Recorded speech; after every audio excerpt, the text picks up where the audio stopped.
Fix HP laptop touchpad left and right click not working Windows 11 or 10. Is your HP laptop touchpad left or right click not working? Let's fix it step by step. So first, go ahead and open up your Windows settings. Click on WinI on your keyboard to open it up.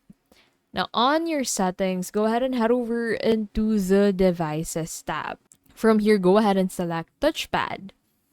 And then on touchpad, go ahead and make sure touchpad and click options are enabled.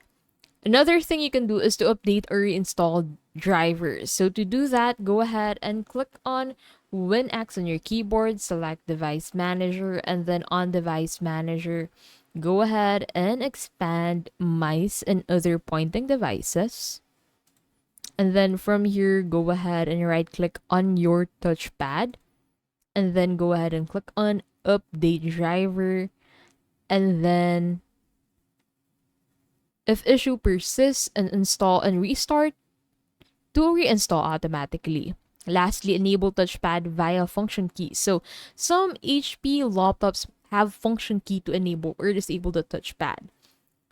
Look for a key with a touchpad icon and press it with Fn. And that is how to fix HP laptop touchpad left and right click not working on Windows 11 or 10.